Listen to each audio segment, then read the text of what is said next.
still looks happy. Alright, you don't actually need the start function of this program, so you can go ahead and delete these lines. Let's see, use this for initializing start void. Use initialize start void. Okay. Alright, it's been deleted. Now you need to fill the update function with this code. Update is called once per frame. The void. Update is called once per frame. Void. Okay.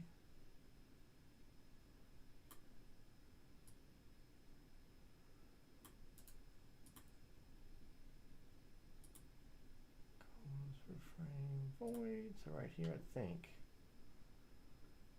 Let's check that. Bracket open, bracket close. Okay, save.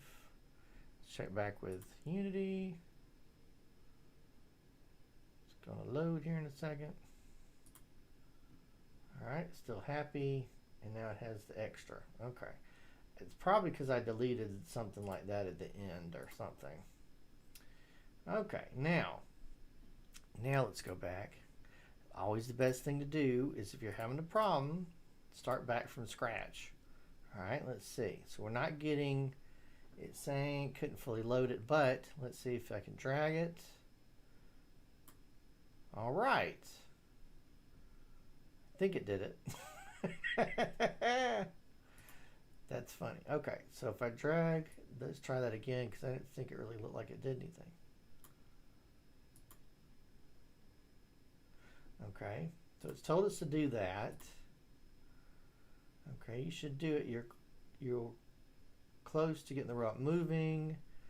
Back, and you drag and drop the rover mover script from the scripts folder into the Maze Robo game object. And okay, and then you'll see that a field for the script is now visible in the Maze Robo inspector below rigid body. Okay.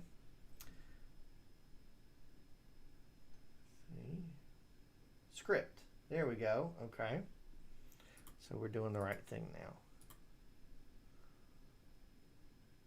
There are two empty fields in the Robo Mover field, RB and TF. Okay. As you know, these stand for rigid body and transform. And if you click and drag the names of these components from their places in the inspector and into their respective fields, RoboMover, the script, will have all the info it needs to move the Maze Robo. Okay, so RB, so I need to, okay. All right, so where it says RoboMover script, I need to make sure that RB says rigid body, I believe. Okay, so let's go back to where it says RoboMover. Oh, it says that already. Okay.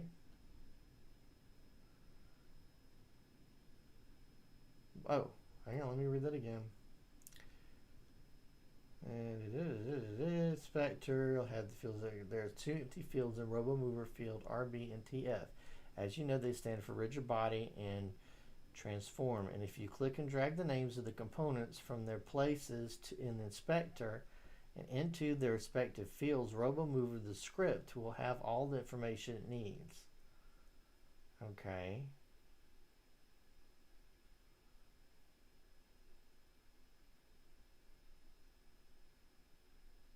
All right, so let's try that.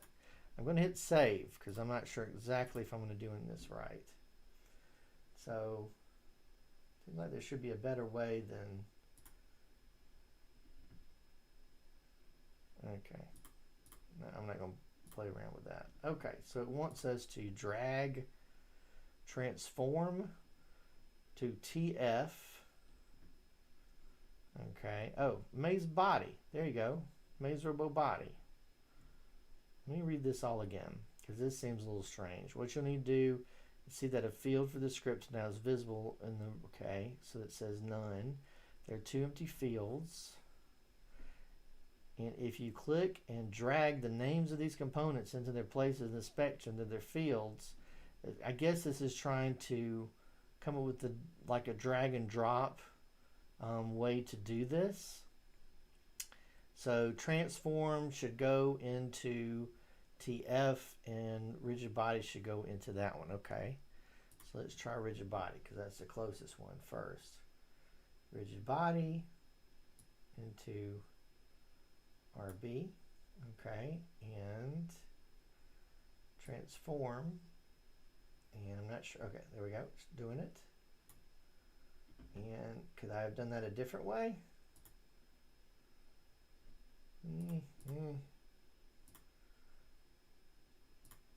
Surely there's a different way to do that. But anyway. Okay, so we did what they told us to do. Alright, now click on the play button on the top center of the Unity interface and the robot moves. Use the arrow keys to control the maze robot. When you're done, press the play button again to stop the game. Okay, so here we go. So let's go and click. I have to figure out where that is first. Oh, right there. Is that it? Yeah, play. Okay, play. Okay. Yay, okay. I can move the little robot around. Yay. Up. And believe it or not, that is in the way. And I guess it's set to, and I can't turn it. Okay. So I guess this is the angle that it's set to do. Even though it kind of looks like a pill running around on the screen for some reason. Okay, but he is moving up, down, left, right. And when I try to get past the wall doesn't move. So that's good.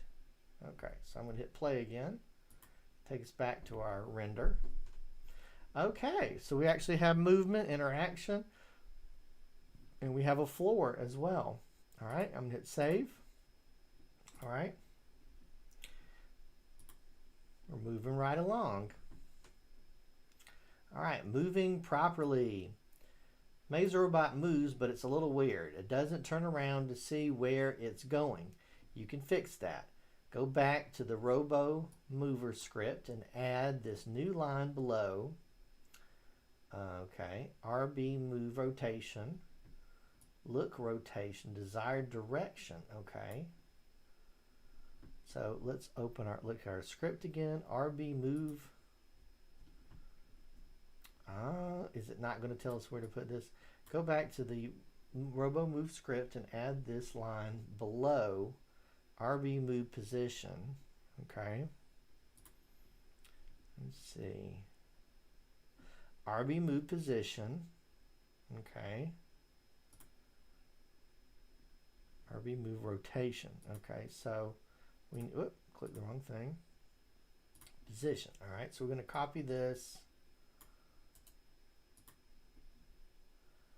And then I think it's supposed to go right here. All right. Let's save.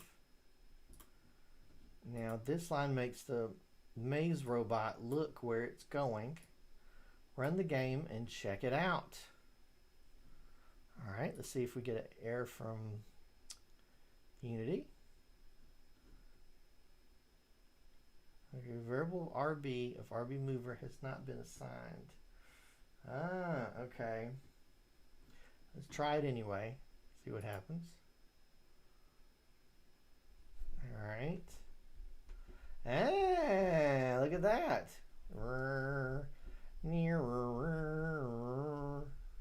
He's kind of looking at us, isn't he? When I let go, I'm not sure if his face disappears. Maybe it disappears when he's not moving. But look, there it is. It's like a...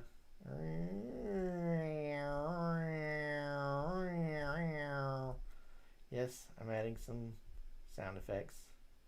Oh, and the maze stops him. Let me see if I can make it around.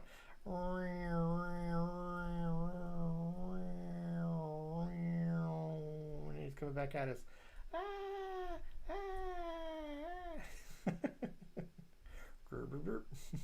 That's funny. Okay, so stop. All right, let's see. Asset reference exception. The variable RB mover has not been assigned. Okay. Move rotation. RB mover. Move position. Okay, was I supposed to delete that? Let's go back to our part here. Go back to row mover script and oh, it said add. All right, add this new line below. I don't know. It didn't like it for some reason, but it still worked. This line makes Maze Robo look where it's going. Okay. Run the game and check it out. Maze Robo does look where it's going, but as soon as you release the controls, it springs back to looking in its original direction. Okay, that's why it looked like his face was disappearing. You can fix that too. Why does the robot spring back in the other direction? The problem is that Unity understands the Maze Robot's original direction as a default value 0. And so when there's no active input from the player, the input is 0. So that's where that's where, I guess it should be the robot faces. You need to make it so that Maze Robot will only turn based on active player input. The check you'll use for this is in the code is if the player input is bigger than a small number, then move and turn, so nothing will happen for the default 0. First thing you need to do is to wrap all the existing direction change code in an if statement. If true, similar to Python, which only runs the code inside it if the condition in the brackets is true. Okay, so I need to add if true. I wonder if I should copy the whole thing. Let's copy the whole thing here. And we'll do it that way. So I know everything's proper. Oop. All right, so save. All right. What does the new code do? Right now, you're forcing the if statement to be true by actually passing it true as the condition. This means the code will run exactly as it did before. You'll change that in movement. Run the game and check it's all still working. We hope. Okay. It still has a, so there is an error still here. Let's see. Aha! I actually, when I did the drag and drop, so there's actually showing 2 here. That must be what it is. Because remember, I did it once, and then I could not see it, so there we go. And hopefully that will disappear in a moment. Okay, so we've saved it. Let's check it out. Uh-oh. Compiler error, okay. All right, so I've hit, okay. Let's see. All right, well, let's do that again. We're going to remove that component completely. And because I had the error before, let me do save. Okay, I'm going to drag this and put it on the Maze Robo. And then we got 1, and then I need to do the rigid body to RB. And I need to do the TF, the transform, drag it back down there. to the transform. Now, let me save it. And let's do compiler error has, oh no, I can't read it. Needs to be fixed before getting into the play mode. Okay. Wonder if this is like what we were having the issues before. Because all I did was I copied the code this time. Okay, let's see. If statement, follow, okay, hold on. Update, this is called per frame.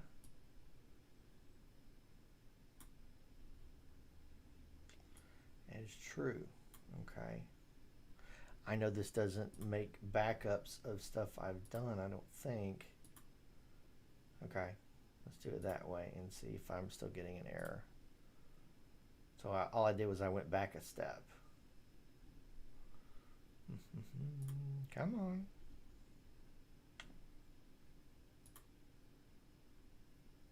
Here we go. Okay. So there's our original, and then apparently he's facing the opposite way. So stop. Go back to our code. Add the if true.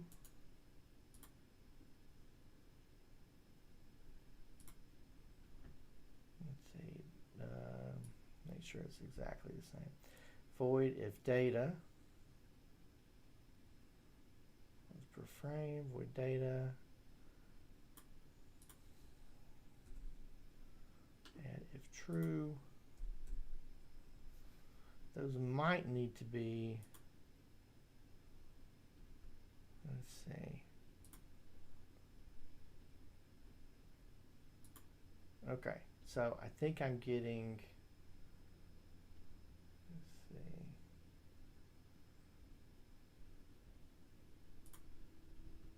let's see, if true.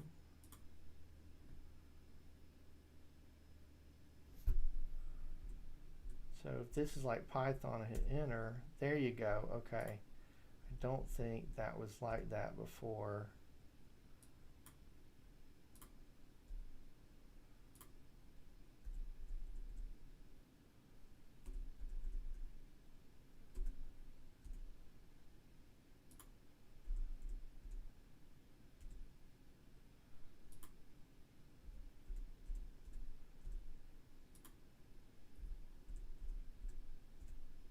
Let's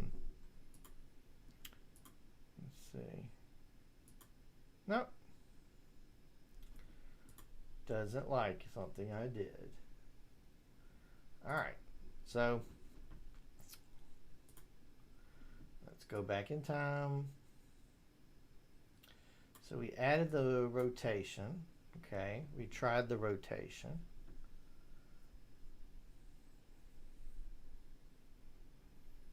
Alright, run the game and check it out. Maze Robot looks like it's going around. When you release the controls. Okay, so let's go back. And I'll go all the way back before I added the if true. So I'm just doing undo, undo, undo, undo. All right, now save. And then we shouldn't get that error.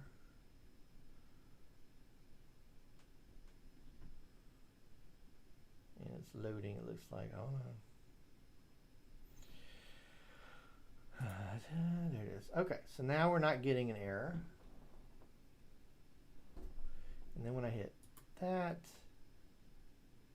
all right, it likes it. We move our little guy around. Then when we let go, it means he looks that way. You can even see the shade of the sunglasses. Okay, so we have that working.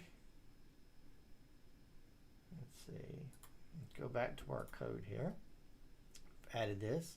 Made the code look where it's going. Run the game and look out. All right, let's see. Maze Robo does look where it's going, but as soon as you release controls, it springs back looking in the original direction. How can I fix that? The thing you'll need to do is wrap all your existing direction change code in an if statement, which only runs the code inside it if the condition is the brackets is true. So with any other code. So if true, see how this is indented? If like in our Python classes, we talk about it needs to be indented. Okay, so if true, and I thought just copying it before would take care of an issue by copying it and it changing the code in any way. All right, we'll see if it's still working. And it wasn't still working. Okay, so I guess we'll copy this and see what happens. Hopefully there's not actually something wrong. Position, rotation with this actual code, because that may stop us in our tracks. I don't want us to be stopped in our tracks.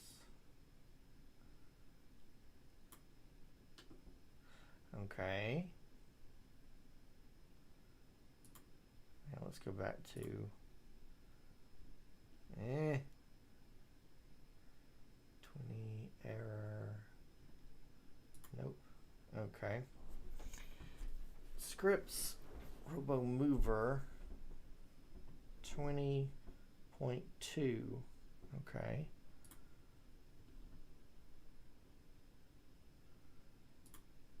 Let's see.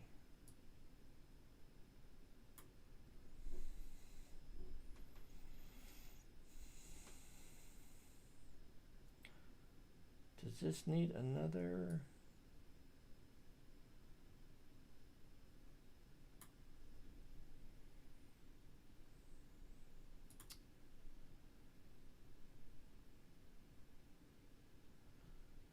Go back to the thing. See that show? Oh, that's double open bracket. Isn't that what we have? Yeah, double open bracket. Add the true. Void update. So their void update shows the open bracket as well. So this should just be right there. If true, maybe the if true needs to be. Yeah, when I copied it, it's not indented. But their picture shows it on the next line and indented. Oh, wow, that stopped being red, didn't it? It's red then, and then when I move it down, it's not in red. Okay, let's try that. Whoop, sorry.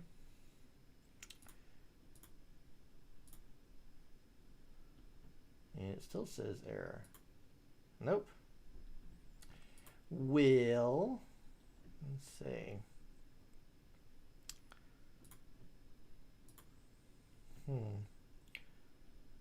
20, oh, now it's changed. 2021 it doesn't like. That's not all I should have to do. Surely not. Okay, what does it think now?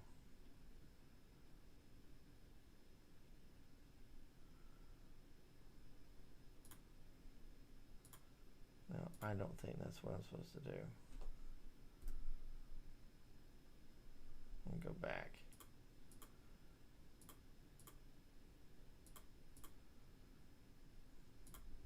Maybe that needs a, no, it's because I've selected it, it's red. Huh, okay. So the if true, let me go back to our, yeah, let me try one time. Nope. All right, so first statement, rapid around existing places, face from unity, let's see, direction, let's see, desired direction, if, and it's basically giving me the area that it's wrong. So it's saying 21.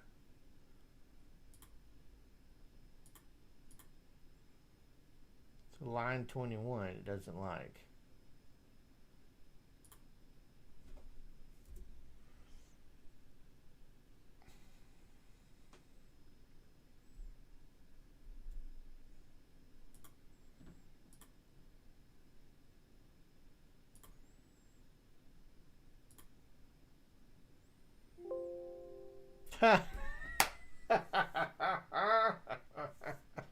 Okay. Okay. So everything that when it, let's see. Okay. Yeah. Okay. So let me show you this. Let's show you what's wrong here. So basically what happened was we actually added, I'm not sure the exact statement, we added a new command. Okay.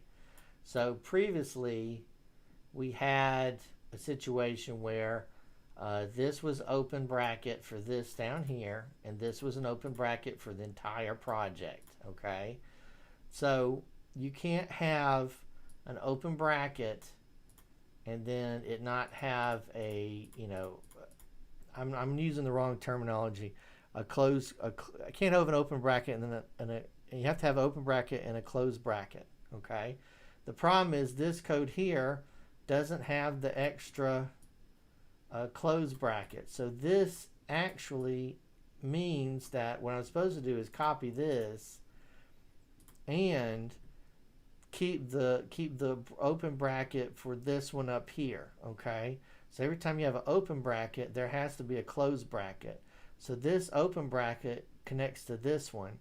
So the problem is this makes it look like when I copied it over that this was our whole project closing bracket. But now because we started this, that needs a closing bracket just like that. And this bracket is for this whole for this project here. So it still needs the closing bracket right there. Okay. So when you have one open, you got to have a close as well. Okay. So did it still work? And I don't think anything here says you need to make sure you have a double closing bracket at the end. No. Okay. So here we go. Let's look at our little project. And here he comes. Yay. Well, that looks the same to me.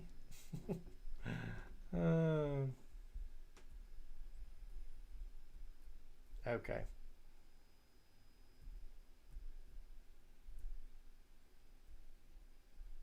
It still looks like it's turning the opposite direction to me.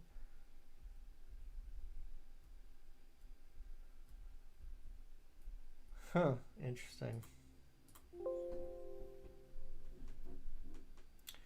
Okay, so let's keep going here. Run the game and check that it's still working. Now you need to create a test conditions. Okay.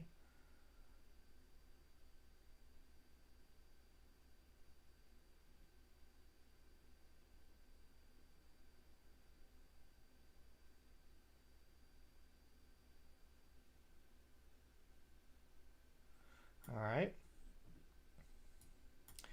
Above the if statement, but still inside the update function, you'll need to collect the player input and get their absolute values like this. Okay.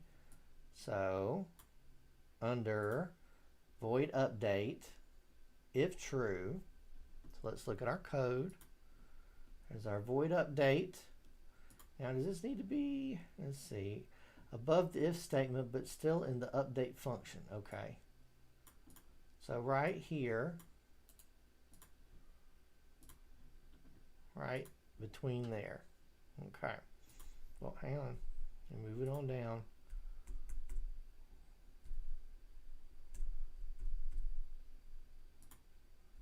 There we go. The absolute value, and what does it do? When you tell the robot to go forward, Unity sees that as a positive number. Okay. And when you tell it to go backwards, Unity sees it as a negative number. You just want to test for the size of the number regardless of its sign, which is why you're using absolute value of the number. The absolute value is the value of the number without the sign, so it's always a positive number or 0. Okay. Now it's time to update the if statement so it actually tests something. You'll need to change what's in the brackets after the if, so it checks if input horizontal is greater than 0.01 or if input vertical is greater than 0.01 and gives a true result in either case. Okay.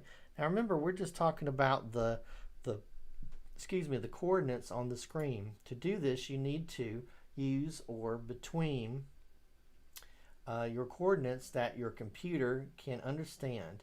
In C#, the language you're writing your Unity script in, we represent OR is two pipe characters like this: condition A, condition B. You also need other ways to join two or more conditions. For example, the AND operator, and you can look those up online if you need them. To write the OR condition, you need just update your if statement like this.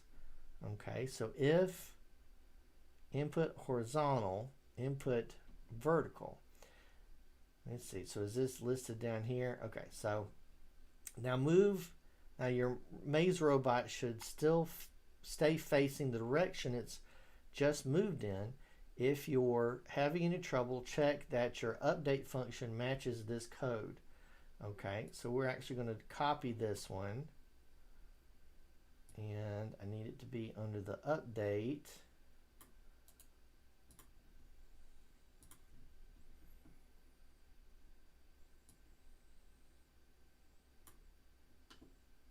Okay, and let me make sure there might be too many. So we have our open, main close, open, let's see, close. Our if doesn't have open bracket anymore, so actually, let's see, we need to get rid of the bracket. I believe. All right, so we hit save, and let's see if we have an error or not. All right, no error that I see. It's updating.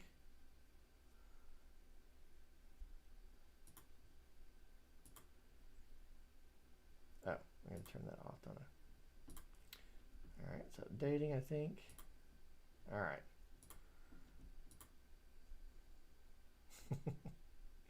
Okay, so let's try it again. Oh no, okay. Fix them before the airplane. Well, it's not telling me the errors now. Shoot. Let's see. Okay, so I hit save. You need the other bracket. Let's see.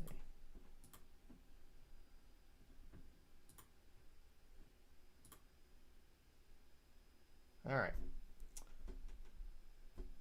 There we go. So now his face is staying in the same direction that we turned him. And he still runs into the wall. Okay. We hit save. Stop that. We'll hit save. All right. We're almost done. Look at this. We got two things left. Camera tracking. Maze Robo moves, but right now the camera always stays in the same place. That's right. That's going to be a problem. If you try to add anything outside the camera's initial field of vision or anything that moves outside, like Maze Robo itself,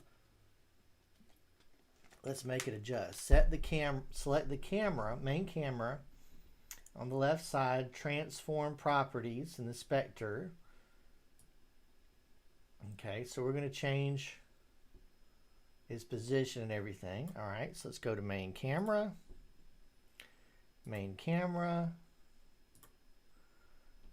We want to go to transform position 0, 9, -5.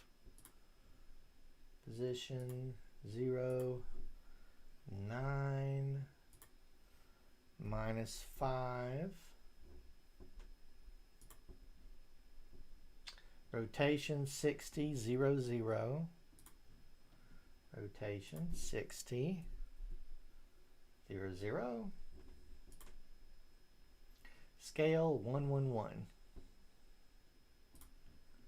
Scale is set to 111 already. Okay, so let's hit save. All right. Now, you've changed the camera angle. Run the game to test it if you like, but it still doesn't follow Maze Robo. To make that happen, you'll have to update the camera's location every frame, and for that, you'll need to add another script. Okay, so let's go to it. So we've changed our camera angle, so let's run. And there he is. And again, he can't go around the wall. The idea of the wall is that basically if you set up more shapes and then use the same properties, you can create a maze with our little robot guy here. Okay, so there's our different angle. Now you've changed the camera angle, but run the game to test if you like it. But if it still doesn't follow Maze Robo, to make that happen, you'll have to update the camera's location every frame. I think I just read that actually. Create a new script. Let's call it Camera Mover. So let's click Assets, Create C#.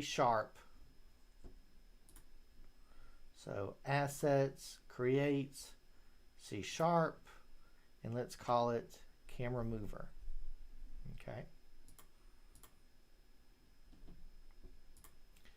All right, at the start of the script, just inside the Camera Mover class, add 3 variables like so.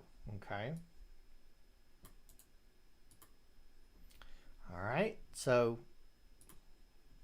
going to need to open up, and I'm going to do it this way actually. You can double click that, but mine is set to open up a different program right now. So I'm going to do open, and right now it says it's under Camera Mover. Okay, and in which class am I supposed to put it in? Let's see. In the start of the script, just inside the Camera Mover class, add the 3 variables. All right, so there's our Camera Mover class. Let's see, so there's our open. Can I put it right here? I'm not sure. Let's see. Okay, they have a final code. Okay, hold on. Camera Mover class, scripts, add 3 variables. All right, so this is our Camera Mover. Okay, I'm going to put it here. We will see. Whoop. Don't think I want that. Okay. Oh, duh. Should be able to highlight this and type it in like that. There we go. Oh, I'm going to get rid of that. Okay, so let's do save. What does the new code do? These lines of code track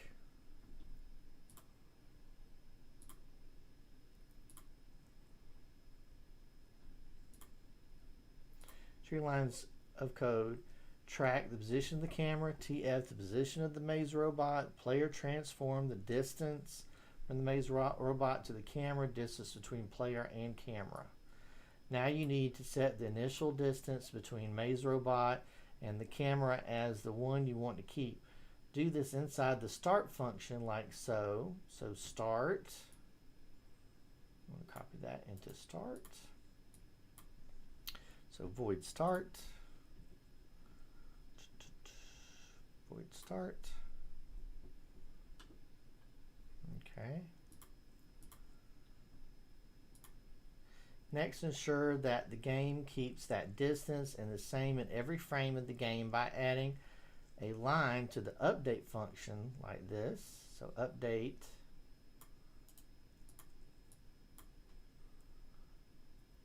So void update. Where is it? Okay.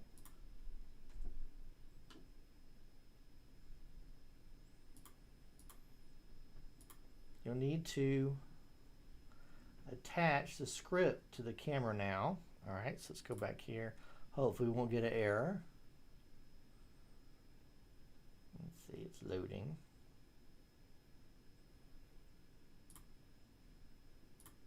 Okay.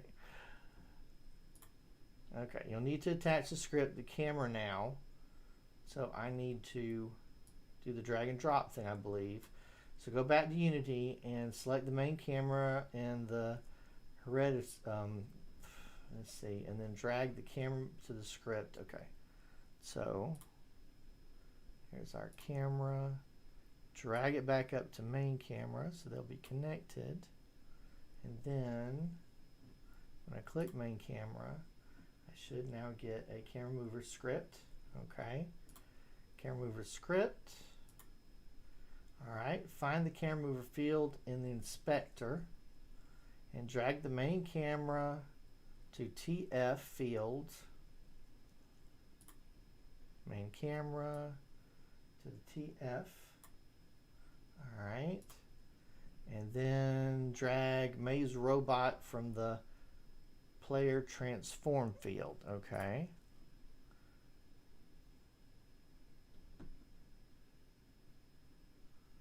Okay, hang on. Where's that? Oh, shoot. Maze Robot. Okay, duh. Alright, here's the player transform. Okay, so Maze Robot. Player transform. There you go. Alright. Now run the game and watch the camera follow the robot around. Alright, so let's hit save.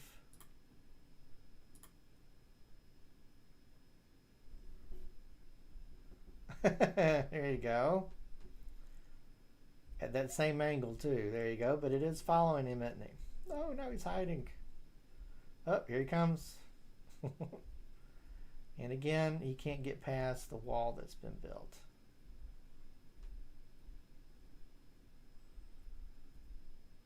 All right, so we're getting close to the end of class here. So let's see how much we have left.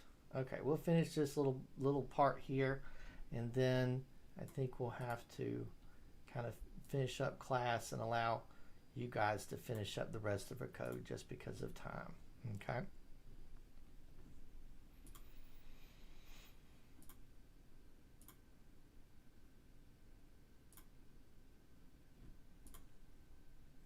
All right.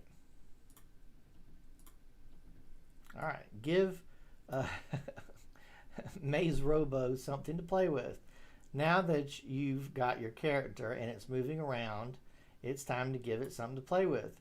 You're going to add a ball to the Maze Robo to push it around. Start, click Game Object, 3D Object Sphere, and rename it Ball. Okay. Game Object, 3D Sphere. Let's rename it Ball. Let's transform position to 0, 1, 2. Position 0, 1, 2. All right. Make another material, add color. I think I'm going to go ahead and let's see, make color, call it ball green. Okay, so let's go to material. Let's say assets, create material. We're going to call it ball green. Select ball green. Whoop. Needs to be in the materials folder. There we go. Ball green. I'm going to click there. Make it green.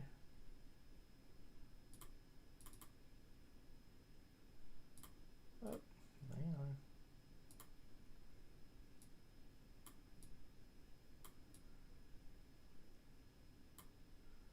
There we go. Okay, now choose the ball. I go to, where do I go to do that? Let's see. Call it ball green. Okay, and then it did say that earlier that I could just do material and drag it onto the ball and it'll automatically change it.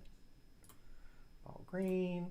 If you test your game now and walk Maze Robo into the sphere, you'll notice it behaves just like the wall. It doesn't move.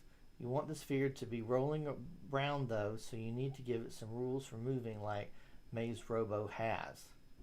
Select ball and give it a ridge body component. Component physics ridge body. Okay. So we got ball, component, physics, ridge body, and then it adds another section there. Now try playing. All right, here we go.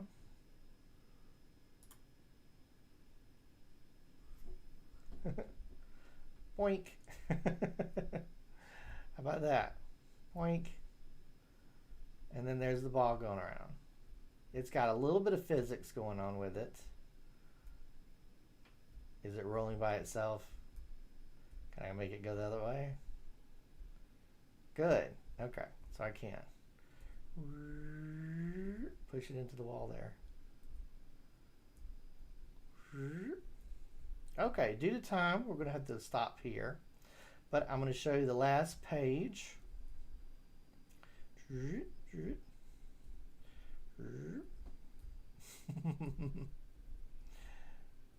see if I can get him to run into the wall again here. Boink. There you go.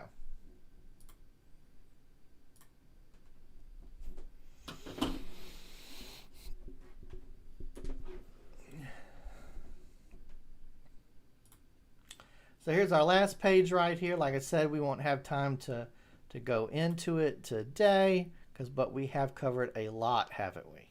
Okay. So, we'll just kind of talk over it real quick.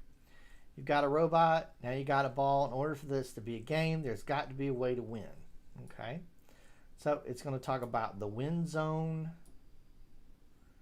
transforming, adding the ball, giving it rules. Okay. It's even going to give it a nice little particle effect with some fireworks and stuff. And you have a little bit of code script to create. It's going to talk about what the new code does. Okay. And then there you go. Okay. Now the other part about this is actually adding a maze for the robot to push the ball through to get to the end. Okay. Now that you know how to make a wall, basically just go back to the same way. You've got one wall, so add more cubes, play with their position and scale to build a few walls. Okay. And then you have a full-fledged game going on. Okay.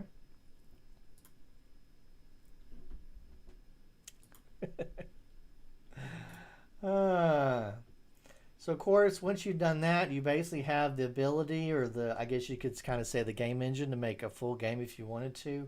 You can make more levels or whatever. And of course, it always wants to talk about the next project and everything. And that's kind of the end of this project right here. So we have covered a lot, haven't we? Okay. Go back to our introduction here. Do know, just kind of for teachers, they do have a print friendly version. It won't have everything in there, but it also does include some resource folders too as well. But just kind of a lot of fun, kind of a neat project to do, and kind of get everybody kind of interested in, coding, programming, and good place to start. So I hope you enjoyed this tutorial. I've enjoyed doing the tutorial with you. Just kind of a little bit of a list of what classes we have coming up. And then we'll kind of finish up class here. And of course, come join me tomorrow. We're actually going to be doing a spot the difference prank, and we'll be doing it with Python, and then we'll be doing it with Scratch as well. The Python one, I've actually still having an issue with that, actually showing it on the screen properly. So maybe we'll play around with that a little bit more. And then tomorrow afternoon, We're actually going to be doing a fun thing with our Raspberry Pi. We're going to be making it so it's like a step trap. So you get a trick-or-treater to come step on the little mat. It'll make a fun noise or something. Not to scare anybody, just kind of something silly and fun and you know, something that you would normally, I guess, you buy at a store somewhere. But this, of course, you could actually customize it, do it the way that you want to do. You could actually have more than one step if you wanted to with one of the, as you could code it to have it more than one sound. But of course, we're going to have it do some random sounds. You could actually have it play music if you wanted to. So we'll talk about that, and that's one of the fun things we'll do. And then on Thursday, I'm going to be doing a gadget Zoom. So call into the Grovetown Library to sign up for that. And, you know, they'll give you more information about it. You can set up at 11 o'clock to 1 o'clock. You can set up for 30-minute sessions or to an hour, 60-minute sessions. And then Thursday afternoon, we're doing Scratch. Let's make a spooky game. So it's a lot of fun, too. Scratch is a little more basic. This is the most advanced, I guess, game creating kind of thing that we've done so far with our series here. And it's always something new and fun going on, don't we? All right, just a little side note. Don't forget that our libraries are open with limited services and hours.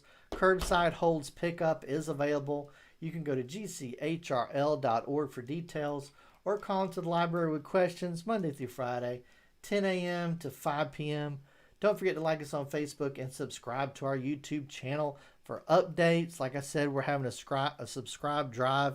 If we can get 100 people to subscribe to our YouTube channel, we'll get our own customized YouTube address. Or search YouTube for gchrl.org videos. So thank you for joining me today. I hope you enjoyed our program. I know that I did. Have a great day. Let's hope to see you guys tomorrow. And of course, we'll have on our new schedule coming out next month. We might do some Scratch turkey stuff where we draw our own turkeys and they are animated and stuff like that. Okay. So have a great day. Stay safe. Go outside, maybe get some exercise, go for a walk and stuff. And see you later. Bye, everybody.